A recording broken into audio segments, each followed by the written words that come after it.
Thank you very much, madam. At a time when the government is bent on privatizing some of the public sector banks, thereby creating a sense of anxiety and anger among the near 10 lakh employees in the banking sector who are already out on the streets protesting. And in fact, they have issued a warning that if the government goes ahead with this privatization move, they may resort to a long bank bandh agitation. Madam Finance Minister, you said in your budget speech, and if I can recall correctly, that along with IDBI, 2 public sector banks will be privatized. Now, which are those 2 banks? The guess continues.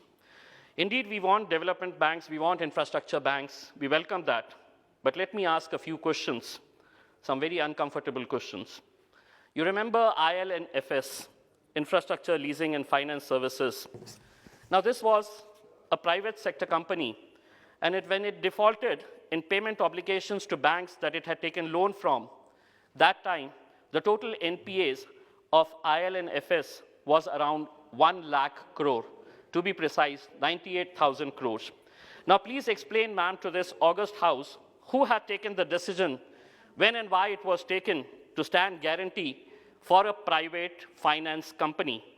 Please explain, didn't the government of India, just because it stood guarantee, rather sovereign guarantee, it had to pay a whopping sum to ADP and KFW in dollars and euros. And that amount, I'm told, was paid from the contingency fund so that no discussion takes place. That was a very clever move. The people's money, that is taxpayers' money, has been abused. And who were the ultimate beneficiaries? This needs thorough investigation. Madam, as you open a new bank, can you please explain as to the status of the huge NPAs piling in different banks, the write-off amounts? You said last time, ma'am, and I remember very correctly, write-offs does not mean the borrower has been let off. This was your statement, madam. But the actual figures I will give you, and this may not please you. In the last 8 years, the write-off amount,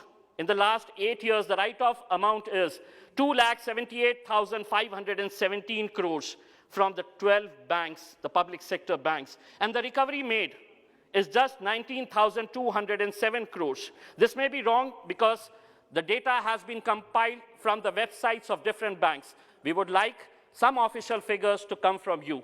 The recovery is just 7%. Now the question is, what happens to that 93% recovery?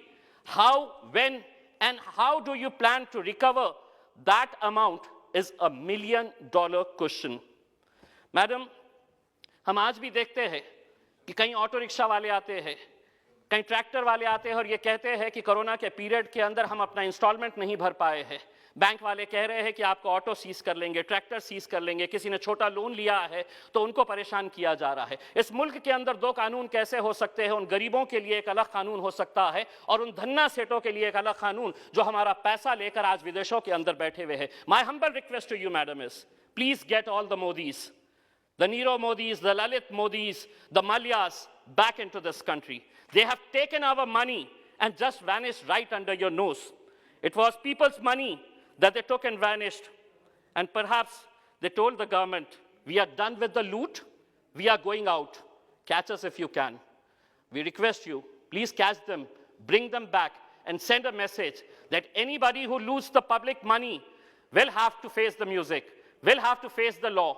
But all these people, and they are so filthy rich, perhaps we have a fear whether you really intend to catch them, bring them back. Thank you.